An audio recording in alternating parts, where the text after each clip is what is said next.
जय श्री श्याम दोस्तों। हरतालिका तीज की व्रत कथा कुछ इस प्रकार है।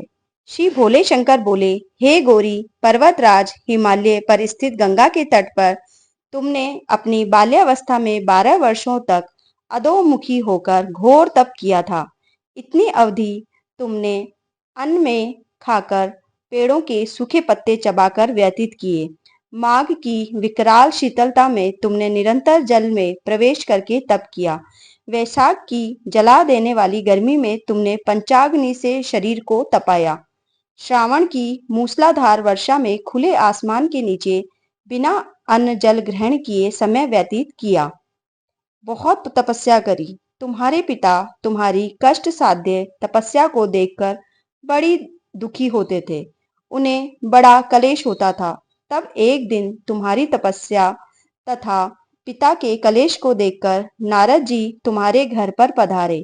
तुम्हारे पिता ने हृदय से अतिथि सत्कार करके उनके आने का कारण पूछा।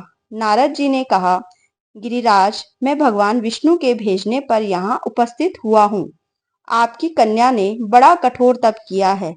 इससे प्रसन्न होकर वह आपकी सुपुत्री से विवाह करना चाहते हैं। इस संदर्भ में आपकी राय जानना चाहता हूँ। नारद जी की बात सुनकर गिरिराज जी गदगद हो उठे। उनके तो जैसे सारे कलेश दूर हो गए। प्रसन्नचित होकर वह बोले, श्रीमान, यदि स्वयं विष्णु मेरी कन्या का वरण करना चाहते हैं तो मुझे क्या आपत्ति हो सकती है। ये तो साक्षात ब्रह्मा है। हे महर्षि, यह तो हर पिता की इच्छा होती है कि उसकी पुत्री सुख संपदा से युक्त पति के घर की लक्ष्मी बने। पिता की सार्थकता इसी में है कि पति के घर जाकर उसकी पुत्री पिता के घर से अधिक सुखी रहे। तुम्हारे पिता की स्वीकृति पाकर नारद जी विष्णु के पास गए और उनसे तुम्हारे ब्याह के निश्चित होने का समाचार सुनाया। और ये सारा षड्यंत्र नारद जी ने रचा। मगर इस विवाह के संबंध की बात जब तुम्हारे कान में पड़ी तो तुम्हें बहुत दुख हुआ। तुम्हारी एक सखी ने तुम्हारी इस मानसिक दशा को समझ लिया और उसने तुमसे उस दुख का कारण जानना चाहा।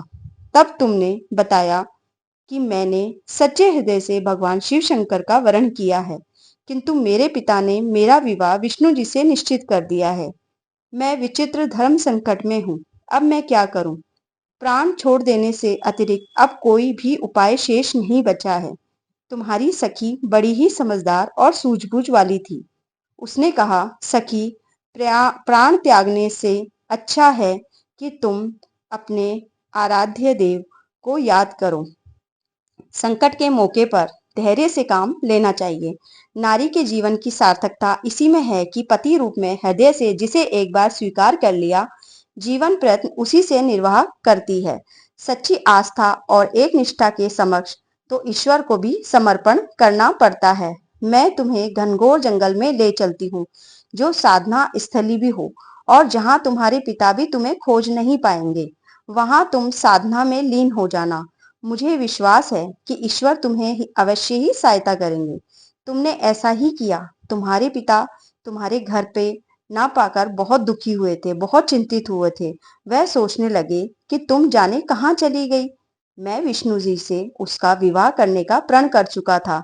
यदि भगवान विष्णु बारात लेकर आ गए तो मैं क्या करूंगा, और कन्या घर पर नहीं पाई तो मेरा तो बहुत अपमान होगा। मैं तो कहीं मुंह दिखाने लायक भी नहीं रहूंगा। यही सब सोचकर गिरिराज जी जोर जोर से तुम्हारी खोज करने लगे और बहुत दुखी होने लगे। इधर तुम्हारी खोज होती रही और उधर तुम अपनी सखी के साथ नदी के तट पर एक गुफा में मेरी आराधना में लीन थी। भाद्रपद शुक्ल तृतीया को हस्त नक्षत्र था। उस दिन तुमने रेत के शिवलिंग का निर्माण करके व्रत किया। रात भर मेरी स्तुति के गीत गाकर जागी और तुम्हारे इस कष्ट बहुत कठिन साधना को देखकर मैं बहुत प्रभावित हुआ और मैं अपने आसन से छोड़कर तुम्हारे पास में आ गया और मेरी समाधि भी टूट गई। मैं तुम्हारे सामने समक्ष जा पहुंचा और तुम्हारी तपस्या से प्रसन्न होकर तुमसे वर मांगने के लिए कहा। तब अपनी तपस्या के फल स्वरूप मुझे अपने समक्ष पाकर तुमने कहा, मैं हृदय से आपको पति के रूप में वरण कर चुकी हूँ। यदि आप सचमुच मेरी तपस्या से प्रसन्न होकर हैं और आप यहाँ पधारे हैं तो मुझे अपनी अर्धांगिनी के रूप में स्वीकार कर लीजिए। तब मैं तथास्तु कहकर कैलाश पर्वत पर लौट आया। प्रातः होते ही तुमने पूजा की समस्त सामग्री नदी में प्रवाहित करके अपनी सहेली के सहित व्रत का पारण किया। उसी समय अपने मित्र बंधु व दरबारियों सहित गिरिराज तुम्हें खोजते खोजते वहां आ पहुंचे और तुम्हारी इस कष्ट साध्य तपस्या का कारण तथा उद्देश्य पूछा।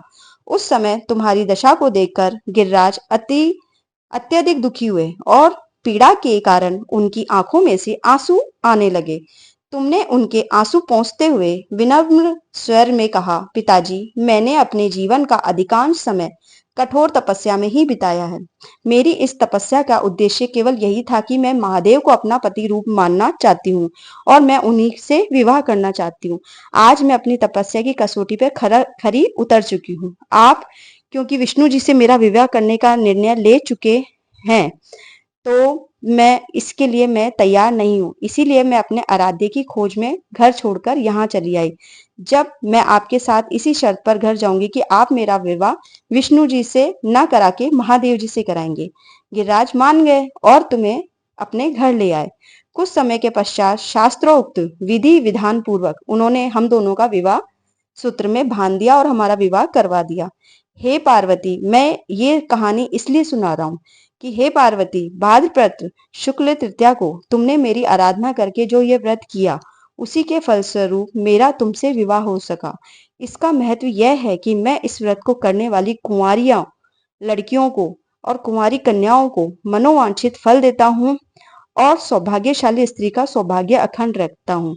इसीलिए सौभाग्य की इच्छा करने वाली प्रत्येक युवती की इस व्रत को करने से उसकी पूरी मनोकामना पूर्ण होती है और मैं उनकी पूरी मनोकामना पूर्ण करने में उनकी मदद करता हूँ। यह व्रत पूरी एक निष्ठा तथा आस्था से करना चाहिए। राधे राधे।